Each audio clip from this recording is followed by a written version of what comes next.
Awesome. Hello, can you hear me? It's very weird, sorry.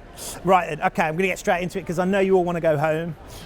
Right, my name's Aaron Yorke, and I'm gonna talk about, it's on there as well, that's very professional, how to use acceptance as an effective approach to supporting autistic children and young people and anyone who's autistic. Right, so it's going to be in 3 parts. I'm going to be quite quick because I wanted to cram it all in and overwhelm you, and then I've done my job. So basically, I'm going to talk about the traditional approach to supporting autistic children, what that is and why I think it's problematic. And then I'm going to introduce you to a thing called the accept approach, and then I'm going to talk to you about how you can apply the accept approach to help your kids with acceptance. All right? Okay, so a little bit about me first.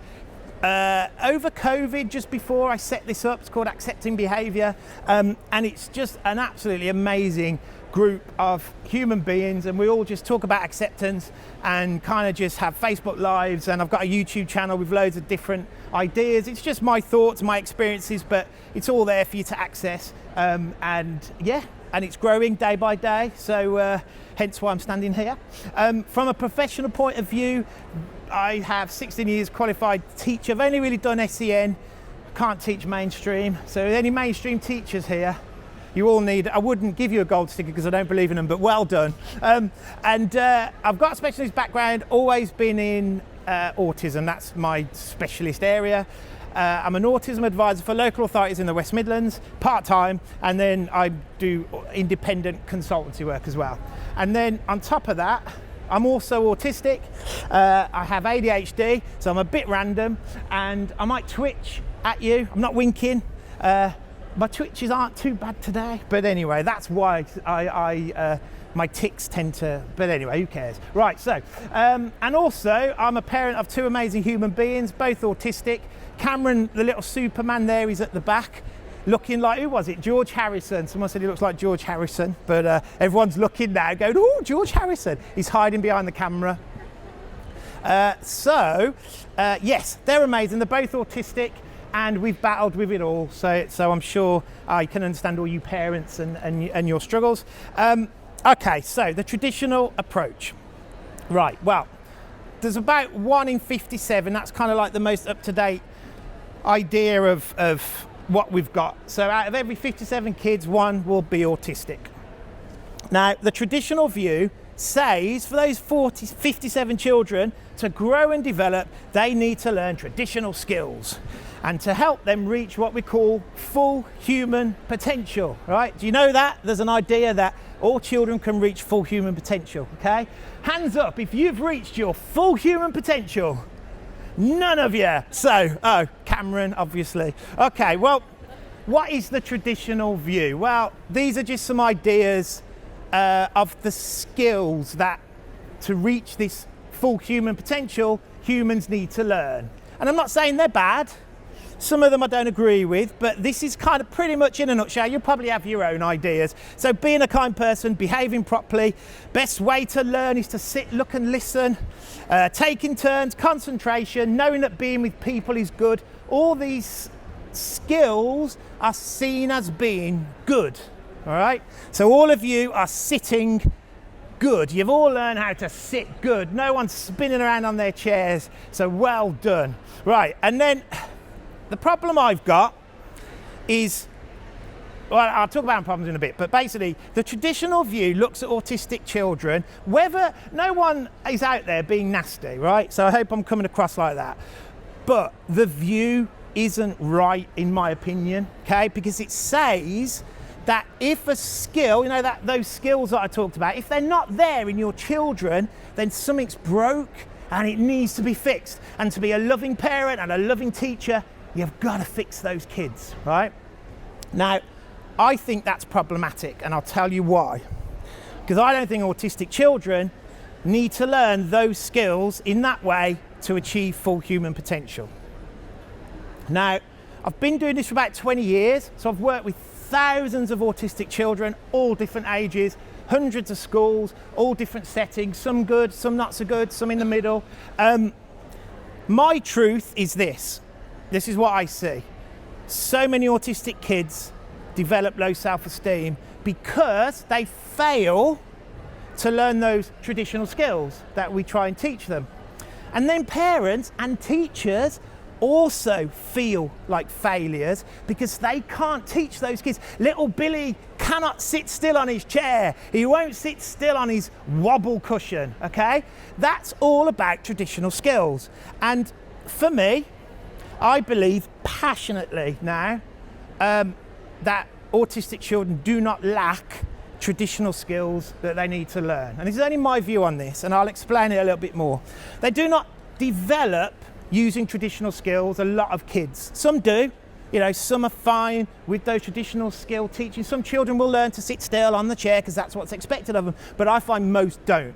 And the reason is, I think, because of this broken view, they call it the deficit view. I believe that we miss their natural skills. So a quick example, I was working and supporting a school a couple of weeks ago, and this kid can't sit still during circle time or whatever they call it. And he's been but the target is for him to sit still for 5 minutes and then he'll get a sticker, right? That's the traditional view. It's saying that it's problematic that boy can't sit still.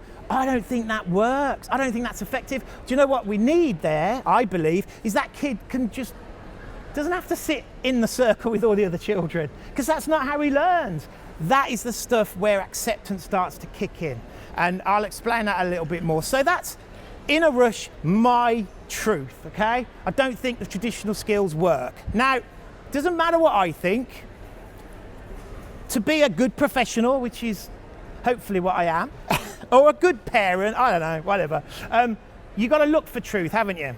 So, I don't know if any of you know about, there's a parliamentary group, and their sole job is to talk about autism and help autistic communities, right? They're called APGA, All Parliamentary Group on Autism, and what they found is that, I've highlighted them in yellow here, so this bit here, so they found these unmet needs. There are unmet needs based. I don't know if you all agree with that. Hands up if you think there are unmet needs in the world of autism. Okay, quite a lot of you, right.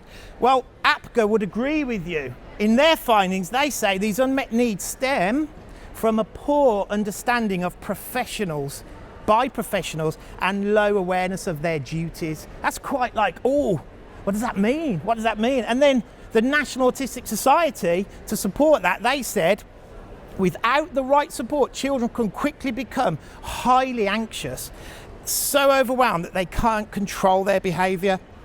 Then it's misinterpreted as being naughty or disruptive, when in fact they're actually just distressed. Going back to that kid who can't sit still in the circle time, a target for that kid would be to allow him to not sit still for as long as he needs to. Does that make sense? And that's what I'm trying, and it's not just me. So APGA agree. And then if we look at the Office of Statistics, which are probably the world's nerdiest UK, I don't know how you look at statistics, but I'm sure they love their job. They found that only 22% of autistic adults, so I'm one of them, right, is in full-time employment. That's really scary for me. So that means what, 86%? No, I'm not very good at maths. 88, 70, I don't know. You know what I mean. They're not in employment. So going back to that traditional skill thinking, okay, if a child can't sit still, or if a child won't look at you, or whatever it is, there's loads of them, isn't there? Learning to listen, learning to look, all that kind of stuff. If that was effective, we'd see more kids in employment, wouldn't we? I think so. Looking at truth again, not my truth, the NHS's truth. We now know that autism is biological. I'm not going to go on about that because we all know it. So it's not their fault. That's what I get when I see that something's a brain issue. It's not their fault. It's not a child's fault. This is what I believe. An autistic child is not broken if they can't do something. Now, I'm going to get some participation in now, right? So imagine, how many of you, if you took your glasses off, can't see? I can't see anyone, right? In fact, it's quite calming, but I'll do it anyway. So imagine this, right? Imagine your child has a visual impairment, and in their classroom, you see this on the wall. Good looking. Make sure you try harder to see. You must focus more or the blurriness won't go away. And remember to concentrate or your eyes won't improve. What do we think? Is a child, now put your hands up if you agree. No, what is it?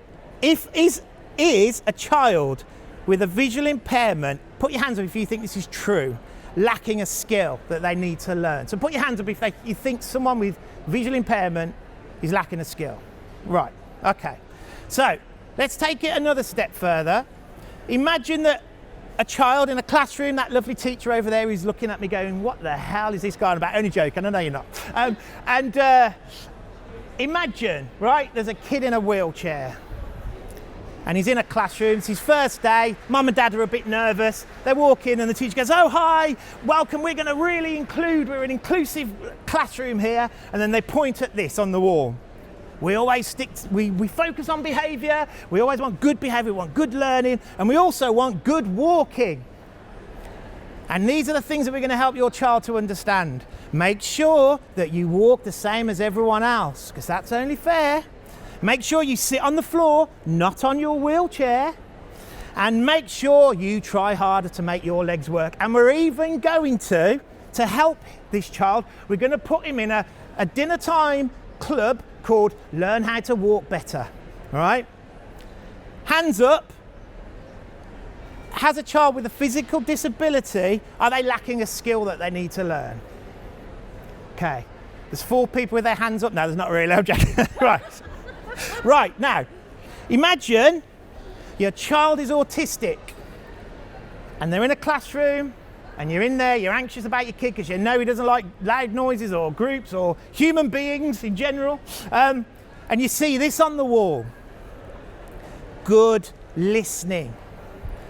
Look at the speaker, try and keep still, and remember to think about the same things.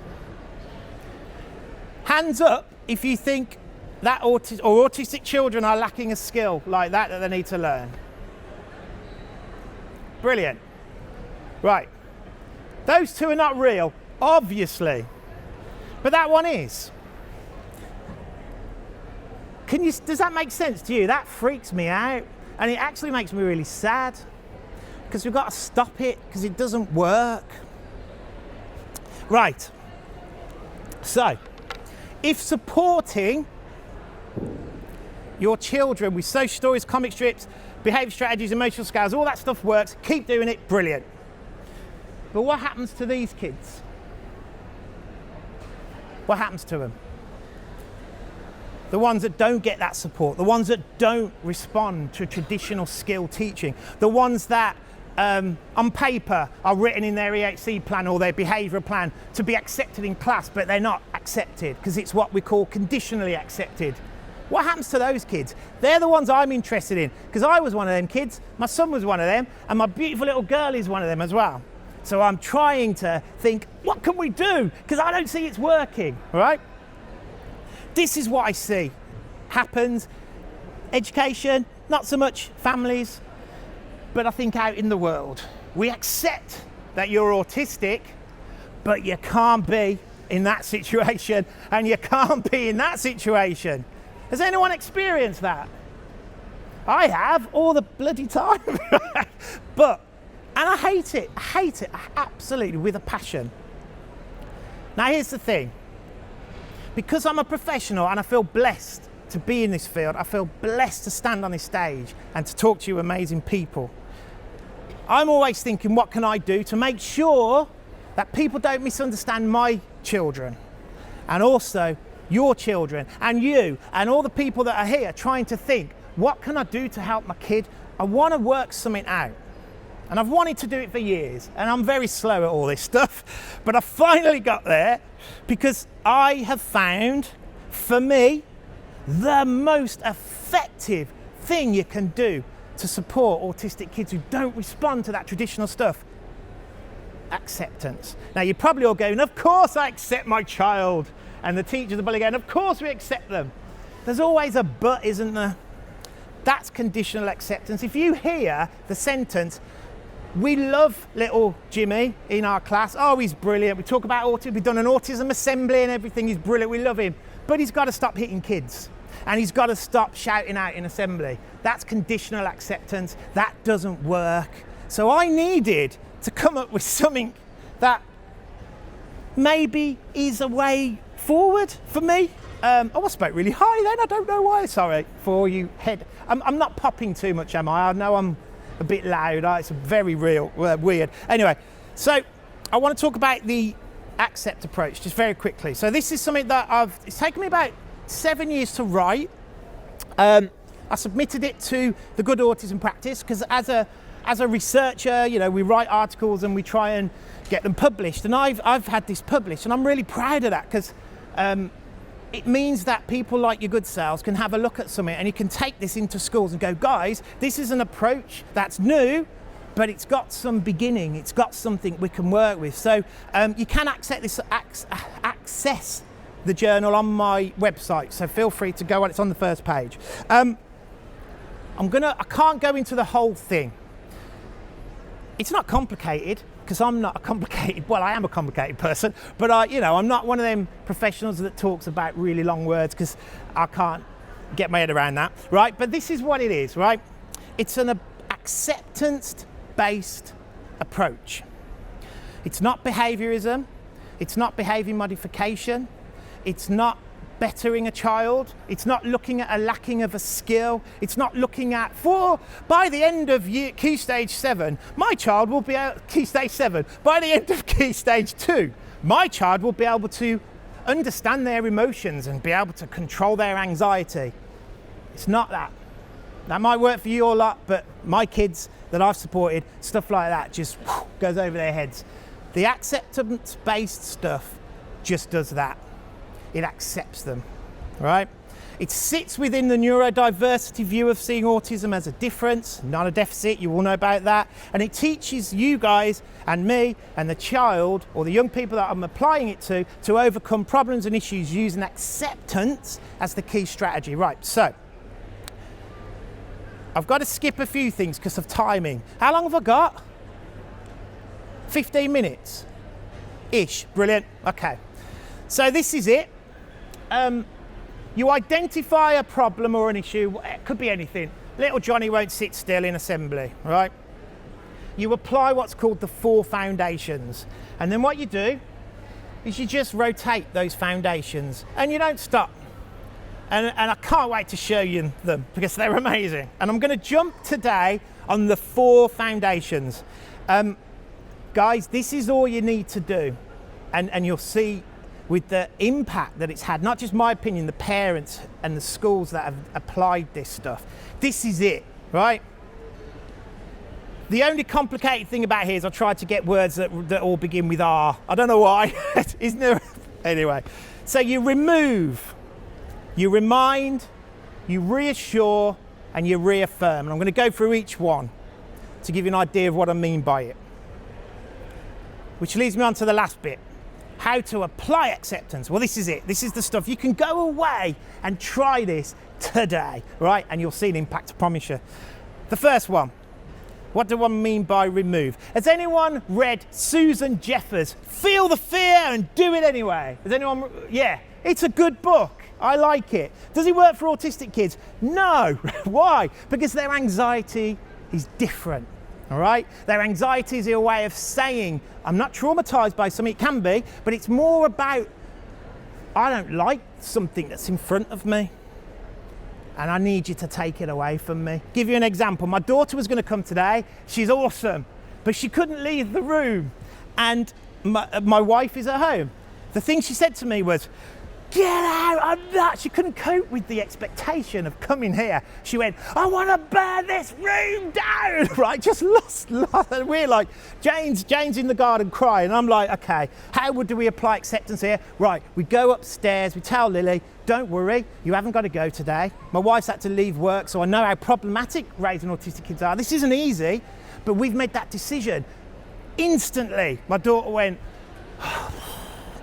okay. And she smiled. That's what I mean. Anything that makes your child anxious, anything, if you can, remove it. You haven't got to fix it. Just say, I'm going to take that away from you. A family party, an annoying lesson, I don't know, anything. Just put that on the table. And if you can remove it, okay? Here's an example, the Pajama Kid. This kid's amazing. He's in the journal, so I won't talk about him too much. He wasn't attending school. All the professionals just stopped working with him because he wasn't responding. They asked me to get involved, and within it was about a month, he started going back to school. And the thing that was making him anxious was school. So we removed it. Now again, some people say, oh Aaron, you're a little bit, you're on the vein here, but the kid wasn't accessing school. So I worked with the school. So school was still involved, but I told him, you ain't got to go back to school, mate, until you're ready. And I tell you what, the first time I saw him, he wouldn't come out of his room, right? Because he thought I was going to just tell him off. And I just remember standing at the bottom of the stairs, I went, mate, you ain't got to you can do whatever you want. I'm just here to help you. I'll see you in a few days. I'm going to come back and chat with your mum. It's going to be okay. That's what I told him. You haven't got to go to school. The next session, he was down in his pajamas, hence Pajama Kid. And we had the best chat. We had the best sessions. We never mentioned school. And we told him, you are the boss. You go when you're ready. Do you know what happened? 3 weeks in, he started going back to school. It's only an hour, but he chose to. Now, there's more about that story in the journal, so I won't talk too much about it. But by removing the problem in his mind, and do you know what happened? This is why acceptance is such a passionate thing for me. I found out that he had a science lesson where the building was crumbling in and they were showing demolition. He thought the building was going to kill him. That's why he didn't want to go to school, not because he's lazy or he can't be bothered. He thought he was going to die. I wouldn't want to go to a place if I thought the build was full. And the moment we identified that, he started to heal in his time. I didn't have to fix it. I didn't have to put him through a Susan Jeffers program, although that's not a bad thing. But for autistic kids, I think accepting it and removing it is better than facing it. And that's just my view on this. So wherever you can, remove it. Second thing, remind. This is something else that we did, and I do this all the time. I did this morning with my daughter. I removed the expectation that she's got to go to the Autism Show. And I reminded her as I left the door that it's not her fault. It's massive. This thing really, it's what I say pretty much. You don't have to go around going, it's not your fault, it's not your fault. And, it's not your fault, but it's that they know once you start to plant that seed. Just very quickly, there was a boy in a secondary school, refusing to go to school, angry, hated himself, absolutely. Big kid, hated the world, just was in an absolute loss. I met with his mum and dad and I just said that. Do you know what? For the next couple of weeks, he wasn't going to school anyway. Just tell him it's not his fault. Give him that space. Let him go and sit on his own. Tell him it's not his fault. Show it in the way you just don't have a go at him. They were great parents, but obviously, sometimes we shout at our kids, don't we? And that's the way it is. But they took it on. And he said, okay, we'll try it. Third session, the sisters got involved. They stopped having to go at him because you know what siblings are like. And he stopped getting angry. But that's not the thing. He started attending school and that's great. But you know the thing that really impacted this? Just by telling him and showing him it's not his fault that he was getting angry and getting frustrated at things. That's all we told him. He hugged his mum for the first time in 13 years. And for me, I don't care about your GCSE grades. You hugged your mum. His mum was crying on the phone. He's hugged me. And I went, oh, wow, awesome. But I went and told the school. They were like, well, yeah, but we've got to get him to, calm down in lessons. And I'm like, oh, but anyway, right, reassure. I'm sorry I'm going fast because I'm desperately trying to get this across to help you. There's loads of YouTube stuff on that I'm talking slower in. How long have I got? What's that? I can't see. 10 minutes, brilliant, right. Reassure. This is the third foundation. It is going to be okay, right. Now, it might not be, right. When my daughter fell out of school, it wasn't okay. We had to lose 30 odd grand a year, whatever it was that Jane was bringing in, because there was no real support for my daughter. It's a waiting game. We found her a lovely place now. Oh my God. Amazing school, but she can't cope. we reassure her all the time, it's going to be okay. Because here's the thing, it's better than going, it's not going to be okay, right? So, sorry if I shouted. Try it. Now, I know some people find this a bit difficult because sometimes life is shit. Sorry, but it is, right? But that's teaching a child hope. Because autistic kids struggle with hope. We all do. We're all I'm 25 and life just kicks you down, doesn't it? And being autistic, trying to fit in this world, kicks you down. But it's going to be okay. It's such a great affirmation to tell your kid and to tell yourselves, because it is going to be okay. I promise you. Right. Just don't come and tell me, oh, you said it was going to be okay and it wasn't, but it is. Right. I'm going to skip Batman Boy because that's in the journal as well. But when a child is distressed, the whole point of this foundation is to try not to fix the problem. Stop putting that pressure on yourself. Stop opening that book of autism strategies going, right, I'm going to try this one today because that one didn't work. Oh, he threw that back at me. Just for a moment. If that stuff works, great. But just for a moment, just think it's going to be all right. Okay? And I know you're all probably going to fire your hands up later and go, well, you know what? I've got problems that aren't okay. I understand. Oh yeah, Batman Boy. I'm not gonna go on this basis. Right. So I'm in this. I reassured this kid. He was bullied at school. He was a non-attender, and I reassured him it's going to be all right. I didn't know, we had no school for him. I said, it's going to be okay, mate. And that's all I did. And we just played and hung out. And we played this thing called Nerfracy, where you had to set up numbers. And I'd say a maths number and we'd jump up from the sofa and shoot. And he started laughing and laughing. His mum walks in the room crying. I'm like, oh no, is everything okay? She calls me out. She said, Aaron, that's the first time he's laughed in 2 years. And I'm like, oh wow, I didn't know. But that was the power of just telling him it's going to be all right. And then we found him at school. And now I spoke to his mom. He's doing karate instructing and all sorts of amazing things. We got him through. That foundation got him through that moment. Right, and then the last thing is reaffirming your child. This is the tough one. This is the one that they will never forget. Stand by them 100% of the way. Warts and all. Whatever's going on at school, whatever's going on at home, you stand by them. It's hard, especially when my daughter's telling me, I want to blow you up, or whatever she says, it's hard. Dad, you're a weirdo. It's hard. Stand by them, because then my daughter will give me a hug every now and then and say, Dad, let's go to the pub. And she'll just sit and we chat, because she knows. When she dropped her shoulders today, she knows Mum and Dad are by her. She knows it's difficult. She knows that not going to school is a problem and we've got to sort it out, ring everyone. But that's so much more important, I think. So I haven't got time for that. But yeah, that's the difference between acceptance. Come on, I've made your bed, I've made your dinner, you need to come and get it now. I've got to meet you halfway. It don't work. Just, if you've got a halfway mentality, just try and...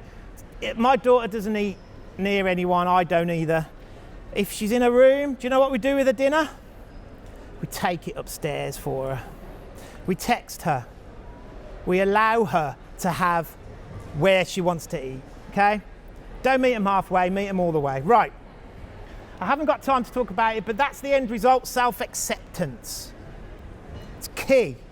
So sticking with the 4 foundations, you will see the accept approach working, because your child will know they don't have to do what they can't do. Not what they won't do, that's different. Have a look at Ros Green for can't and won't. Kids can't do things, okay? They'll start to know in their heart. My son knows when he can't do something and he's all right, and I'm proud of that, because he's going to be it's a pain in the arse, but he's a good human being, right? Love you, dude. Remind them, they know, it's not my fault. It's not my fault I'm having a panic attack in Sainsbury's. It's not my fault I can't cope with this lesson. It's not my fault. I don't care about what other people think. I want that kid, if I had that as a kid when I was getting kicked out of school at 13, that it wasn't my fault, I probably wouldn't be standing here. So there's probably a reason for things, but, oh man, if a child can learn that, just, anyway. And then things are gonna be okay, and then I can rely on you because you accept me. That's massive. Right, can't talk about the loop, I ain't got time, but that's it, guys. That's it. There's more to the accept approach, but I want to just flick through some feedback, because forget what I say, it doesn't matter what I say. Since coming across your sessions, my anxiety around how I'm expected to parent has gone. I'm now far more confident. I've put it in yellow here. As a result, my daughter feels understood, respected, and she's confident in the setting and pace and self-advocating. That's amazing. I tried your "it's not your fault," which I said to him after an incident, and he looks at me knowingly like, Mum gets it. And Mum said, that's huge for her. Followed your advice. Within 20 minutes, there was a kid outside of school absolutely having a meltdown. And I just said, the problem was, he was being told that he's got to come to school. And then Mum was saying, but if you go home, she was getting told that he can't have any access to his iPad or anything to calm him down. I said, tell him he can go home, he can have what he needs to calm down, and then we'll address it after. This was the family support worker dropped me an email saying, after 20 minutes, we got him home, we calmed the kid down, and then we was able to talk about it. And then she said she said it's amazing to see the difference it made. And then this one, I won't talk about this too much, it upsets me, but a kid was depressed and suicidal. After applying acceptance, he's now happy and he doesn't want to die. Sorry. So that's it. Sorry. This is me working myself up. It's all good. No matter what, be by their side. And no matter what, just accept them, that's it. Follow me and come and message me and stuff, and let's have a chat. But thank you for listening and good luck with everything. I really